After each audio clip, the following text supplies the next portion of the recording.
Hello friends, back to Bhavani lifestyle. அனைவரும் எப்படி இருக்கீங்க? நான் நலமா இருக்கேன். ஃப்ரெண்ட்ஸ் பாருங்கள், இந்த பாத்திரத்தை தேய்ச்சிடலாம். ஆனால் எடுத்த தண்ணி வடிகடிச்சு இந்த கூடையில் வச்சுட்டு எடுத்து ஸ்டாண்டில் கவுக்கிறதுக்குள்ள போதும் ஆயிடுது. ஒன்று பட்டு ஸ்டாண்டெல்லாம் வம்பாயிருது.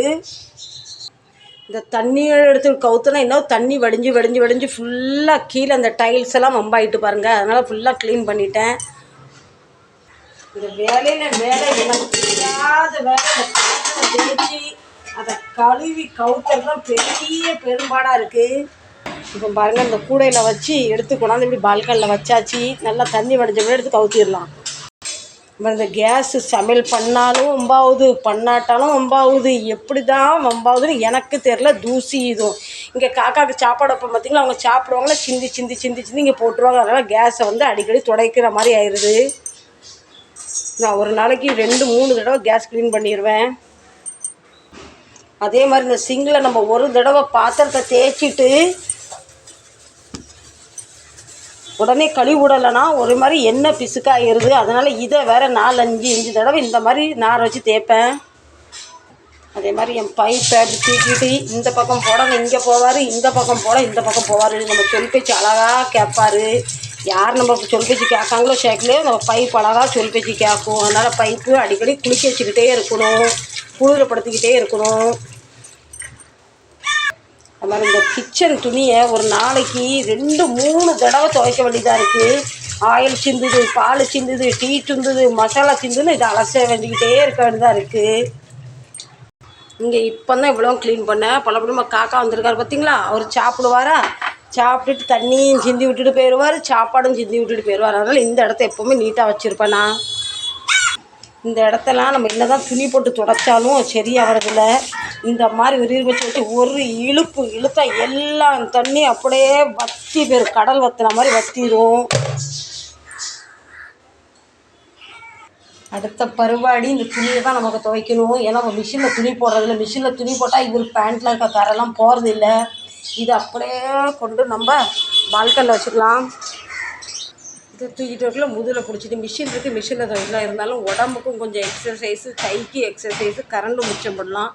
அதனால் பால்கனியில் உட்காந்து ஜம்முன்னு வாஷ்ரூமில் துணி துவைக்கும் போது உட்கார முடியாது. 2 வாளி வந்துடுதா, உட்காந்து துணி துவைக்க முடியல, முட்டி வலிக்கும் போது. இங்கே தான் கீழே சக்குன்னு உட்காந்துரும். அதனால் இப்போ பால்கனிக்கு வந்தாச்சு.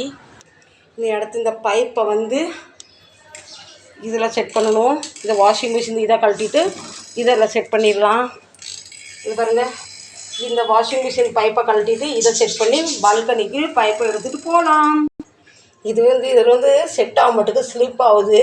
இருந்தாலும் கனெக்ட் பண்ணிட்டேன். தண்ணியை ஆன் பண்ணிடலாம்.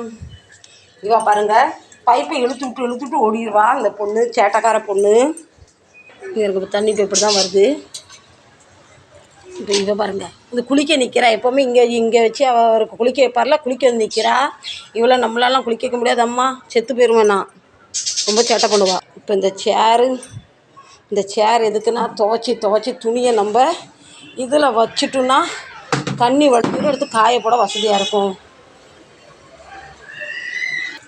இது பாருங்க, இப்படி சேட்டை பண்ணுவா. இல்லை சேட்டைக்காரி பொண்ணு.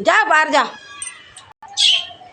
எனக்கு என்னன்னு தெரியல. எனக்கு எப்போவுமே நான் பேத்தியாட்டையும் இந்த மாதிரி நம்ம பாசக்கார பிள்ளைங்கள்ட்ட ஹிந்திலே பேசி பழகிட்டு நான் என்ன நினைக்கிறேன், உங்களுக்கு தமிழ் புரியாதுன்னு நினைக்கிறேன். அதனால் அப்பப்போ அவங்கள ஹிந்தியில் பேசுவேன். ஆமாம், துணியெல்லாம் சர்ப்பில் தான் முக்கி வச்சுருக்கேன். இருந்தாலுமே நமக்கு சோப்பு ரெடி, ப்ரெஷ்ஷு ரெடி.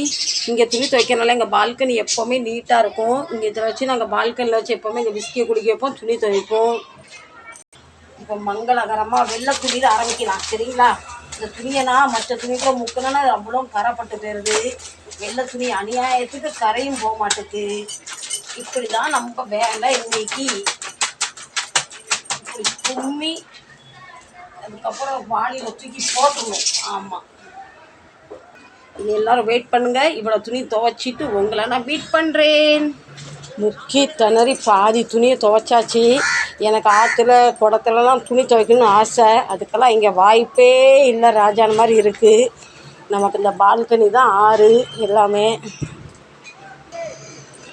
இப்படி சேரில் போடும்போது என்னாவது ஒரு துணி போட்டு ஒரு துணி இன்னும் துணி தண்ணி வடிய மாட்டுது. அதெல்லாம் கொஞ்சம் இப்படி கிரில் மேலே தூக்கி போட்டானா இன்னும் நமக்கு அரைவாளி துணி இருக்குது. இனி என் துணியெல்லாம் துவைச்சாச்சு. இனி அந்த ராசாவோட ஜீன்ஸு பேண்ட்டு, சும்மாவே எனக்கு ஜீன்ஸ் பேண்ட்டு போடுறவங்களும் பிடிக்காது. அதை துவைக்கணும்னு நினைக்கும் போது வர கோவம், அப்புறம் முன்ன இருந்தால் தூக்கி போட்டு மிதிச்சிடலாம் போல் அப்படி இருக்குது. ஒரு ஜீன்ஸுமே 2 கிலோ இருக்கும் போல். நீங்கள் நினைக்கலாம் வாஷிங் மிஷின் இருக்கே, வாஷிங் மிஷினை துவைச்சி கொண்டாடுன்னு. என்ன செய்ய, அவர் துணி அழுக்க போக மாட்டேருக்கு. அப்படின்னா மறுநாள் திங்கக்கிழமை ஆரம்பிக்கிற சண்டை அடுத்த வாரம் ஞாயிற்றுக்கிழமை சண்டை போட்டுதான் இருக்குது. எதுக்கு அந்த வம்பு? கையாலே மாங்குன்னு தேய்ச்சிடலாம். என் மருமக இருக்கிற வரைக்கும் வாஷிங் மிஷினில் துணி துவைச்சிக்கிட்டு இருந்தாங்க. அவங்க பாதி துணி கையாலேயும் பாதி துணி வாஷிங் மிஷினில் துவைப்பாங்க.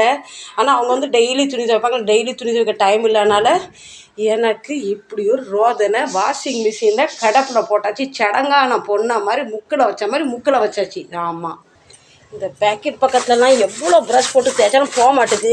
கையை விட்டு குடஞ்சி அழுக்கு கையை பேக்கெட்டில் போட்டு இந்த 2 பக்கமும் அழுக்கு போவனான் இருக்கு. அவர் பணத்தை எடுத்தாரா பணத்தை வைக்காரான்னு எனக்கு தெரியல. இந்த 2 பக்கமும் அவ்வளோ அழுக்கு நிறைஞ்சி போயிருக்கு. அதாவது ப்ளூ ஜீன்ஸு அழுக்கு போட்டால் என்ன தண்ணியில் முக்கி காய வச்சிடலாம். இதில் இருக்க அழுக்க பாருங்கள். இதை நான் எப்படி தேய்க்கிட்டுன்னு எனக்கும் தெரியல. அந்த அளவு போட்டு மாங்குன்னு தேய்க்க வேண்டியதாக இருக்குது. கொஞ்சமாக அழுக்கு போகலனாலும் பெரிய இடத்துல கம்ப்ளைண்ட் பண்ணுற மாதிரி கம்ப்ளைண்ட் பண்ணி விட்டு என்ன சண்டைக்கு போடுறாரு. இது இந்த கலர் அழுக்கு போகிறது ரொம்ப ரேரு. இவர் சொல்கிற நார்மல் காட்டன் பேண்ட் போடுறான்னு கேட்குறது இல்லை. இப்படி தான் ஜீன்ஸை போடுவேன் நிற்காது. இப்போ தான் மாப்பிள்ளைக்கு வயசு 18 நினப்பு. மூச்சு வாங்குதப்பா. ஒரு வழியாக எல்லாம் துவைச்சாச்சு. வாங்க காய வச்சிடலாம். அப்பா அந்த ஒரு வாளியை தூக்கிக்கணும். கீழ்மூச்சி மேல் மூச்சு வாங்கிட்டு நல்லா வெயில் அடிக்கி. இப்போ இதில் தான் துணியை காய வச்சிடலாம். அவர்கிட்ட நான் கேட்டேன், ஏன் சாமி இந்த ஜீன்ஸெல்லாம் போட்டு என் உசுரை எப்படி எடுக்கிறேன்னு கேட்டேன். ஆனால் அவர் சொன்ன பதில் ரொம்ப நியாயமான பதில் இருந்தது. என்னன்னு கொஞ்சம் கேளுங்க. எடி பைத்தியக்காரி, மற்ற பேண்ட்லாம் விலை அதிகம், ஜீன்ஸு தான் விலை குறவு. அது வாங்கி போட்டால் 2-3 மாதத்தில் டார் பூர்ணு கிழிஞ்சி போயிடுது. ஜீன்ஸு வந்து மாட்டு தொலி வரிச்சவா உழைக்குது. பைத்தியக்காரி, நீ பாட்டில் வாயை முடிட்டு தோவன்னு வாயை இப்படி அடைச்சிட்டாரு. இது எங்கள் கட்டில் இப்படி தான் கிடக்கு. இதெல்லாம் அப்புறம் செட் பண்ணணும். இவளுக்கு நேரமே போலன்னு டைனிங் டேபிள் கீழேயும் கட்டில் மேலேயும் படுத்து தூங்குறா. கொடுத்து வச்ச மகராசி கிரகம். இப்போ நம்ம பால்கனியை கழுவி விட்டால் வேலை முடிஞ்சு போகும். சரி ஃப்ரெண்ட்ஸ், இந்த வீடியோத்தோட முடிக்கிறேன். இந்த வீடியோவில் நான் பார்த்த வேலையில் உங்களுக்கு எது ரொம்ப பிடிக்காது, எது ரொம்ப பிடிக்கும் கமெண்ட் பண்ணுங்கள். எனக்கு பாத்திரம் தேய்க்கவும் பிடிக்காது, துணி துவைக்கவும் பிடிக்காது. ஆமாம், ஏன் கேளுங்க, வாழையும் பிடிக்கல. உங்களுக்கு இதில் எந்த வேலை பிடிச்சிருக்கு, உங்களுக்கு எது பிடிக்காது கமெண்ட் பண்ணி சொல்லுங்கள். சரி ஃப்ரெண்ட்ஸ், சட்டை பை லவ் யூ. இந்த வீடியோவில் வச்சோட முடிக்கிறேன். மீண்டும் நல்ல பதிவு சந்திக்கிறேன். அதுவரை உங்களிடம் விடைபெறுவது உங்கள் பவானி ரப்சல். இன்று திருமண நாள், கல்யாண நாள், பிறந்த நாள், எல்லா நாளும் நல்ல நாளாக கொண்டாடுங்க. என்னோட மனமார்ந்த நல்வாழ்த்துக்கள். சட்டை பை லவ் யூ.